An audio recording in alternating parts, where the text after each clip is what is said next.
Stop him from what? From walking into a diner full of armed robbers. Yellowstone's about a way of life that's dying, and how far the people who still live in it will go to keep it. It's full of exciting characters and everyone wants a piece of land. With so many complicated stories going on simultaneously, there are bound to be some plot holes. In this video, we'll discuss plot holes in Yellowstone we still can't explain. You know what we're gonna do? We're gonna ride the foul right out of your mouth. First off, Beth's extortion plot. Garrett Randall, who's Jamie's birth father, hires a group of bad guys to kill the whole family. Beth doesn't tell everyone right away that Jamie's birth father is to blame when she finds out. Instead, after Jamie begs her not to tell their father, she uses her power to force him to kill Randall and dump his body at the train station. The last touch is when she takes a picture of him with Randall's dead body right before he throws it into the canyon. Later, Beth shows the picture to her father and says, "Now you own him." We're unsure how Beth or John will use this information to own Jamie. Surely, if she went to the police, they'd find a massive web of lies, murder, and corruption at the ranch, and at the train station itself if they did an investigation. If the police went to get Randall's body, they'd find more than one family secret. Many of these secrets were buried by Beth's husband, Rip Wheeler. Has she really given this a lot of thought? It wasn't Jamie. Stop lying to yourself. It wasn't Jamie. Up next, who knew about the train station? Since the show started, the train station's been a constant threat to anyone who stands up to the Duttons. If you cross a person who's an enemy, a rival, or a traitor, you'll get a ride to the train station one way or another. Most of the time, Rip Wheeler or one of the Duttons' enforcers takes them for a ride. When their fate's sealed, they are taken to a remote canyon and thrown over the edge, never seen again. Lloyd, one of the ranch hands, said it was the perfect place to get rid of evidence because it was in a remote and empty area, a county that had no people, no police, and no regional government that had any power. But how did Jamie even know it was there when he dumped his father's body there? During most of season 4, we're led to believe that only Rip, Casey, Lloyd, and maybe Walker know anything about the train station. Since Jamie's the family's lawyer, it makes sense that John would keep his adopted son in the dark about it. He's usually kept in the dark about the family's murderous shenanigans so they can get away with it in court. Even though Beth's married to Rip, there's no evidence that she knew anything about the train station. But Jamie and Beth seem to know where it is and what it's for without any explanation. So if we're supposed to destroy each other, why is one protecting me? I don't know. Followed by when Jamie murdered Sarah. Jamie's loyalty to Yellowstone's been questioned for a long time. His character's gone back and forth between being a loyal son and a Judas who betrays his friends. At one point, Jamie turns his back on his family and is ready to tell Sarah Wynn, a reporter, everything. The brave reporter wouldn't give up the explosive story she was sitting on, so Jamie choked her on the spot. Jamie goes to Rip for help when he feels terrible about his actions. The two of them plan to have Wynn's body dumped in a river to make it look like she died in a kayaking accident. This may seem clever, but it makes a pretty big hole in the story. Even the most basic autopsy would show that she was strangled if her body was found, which is likely given their plan. Rip would have had no reason not to get rid of the evidence at the train station other than that. The writers didn't want to go down that same road again.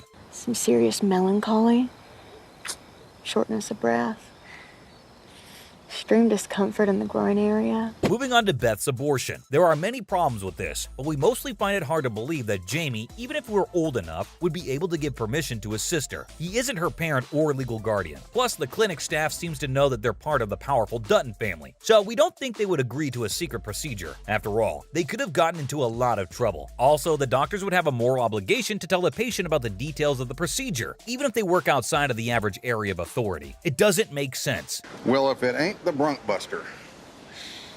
Congratulations.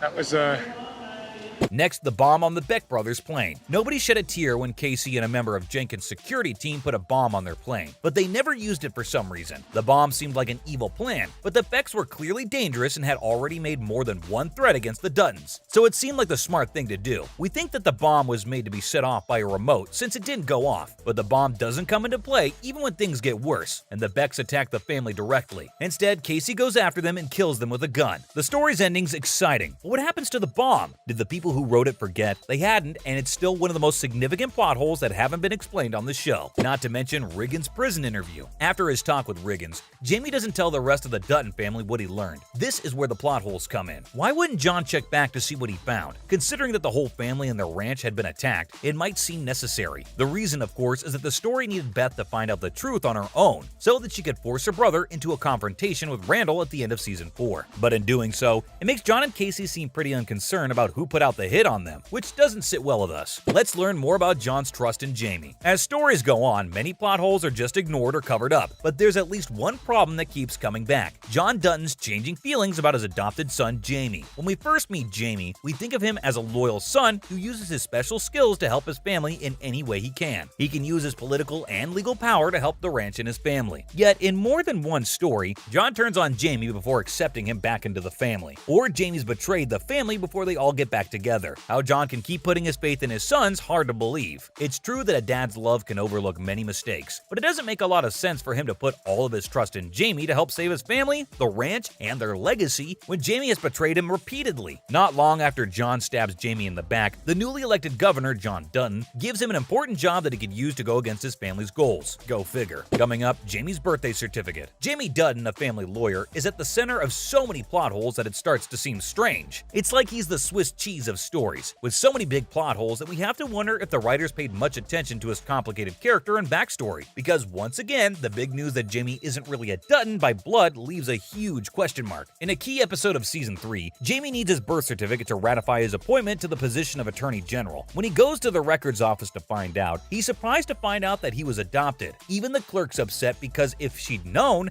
it would have been easier for her to find the files. But since he's an attorney with a Harvard degree and a lot of power, it's hard to believe that he's lived his whole life without ever looking at his own birth certificate. Even if we assume that his father went to great lengths to hide the fact that his son was adopted, we can't believe that it had never been found before. Even though he was adopted, it doesn't seem like his new father cared much, since most adopted children get new birth certificates. Next, how is Rip not discovered? Things get a little complicated here because Rip doesn't have official paperwork or legal identity. Because he killed someone terribly, the Duttons did everything they could to hide his identity. But like Jamie, we have to wonder why no one's figured it out and put the pieces together in all those years. We don't doubt that John has helped hide the truth from the community by falsifying paperwork and permits, and maybe even paying off some officials to look the other way. But since his father was killed in cold blood, it's hard to believe that no one would have looked for him or that he could have stayed out of sight. Not to mention that every time Rip has a run-in with the police, it's often impossible that they believe he has no identity, even if they're corrupt. No matter how they try to explain this, or even if they ever do, it's way past the point where it's just a tiny plot hole that can be ignored. Finally, Rorick's death by rattlesnake. Rorick Morris is a stock trader and investor. He's one of the snarkiest bad guys in Yellowstone. He's often a pain for Beth Dutton and the Yellowstone Ranch. He isn't as bad as the Beck brothers, but much more annoying. Rip doesn't have to kill him like a gangster to get him out of the way. Instead, he throws a rattlesnake out of a cooler while Rorick is fishing. The snake goes for Rorick's face, sinks its fangs in, and injects him with a lethal dose of venom. Rorick dies in a matter of seconds. Rattlesnake bites don't work like that though. And on that note, that's a wrap for this video. Which of these plot holes was the most confusing for you? Let us know in the comments below. Make sure to give this video a thumbs up and subscribe to our channel for more videos like this. See you in the next one!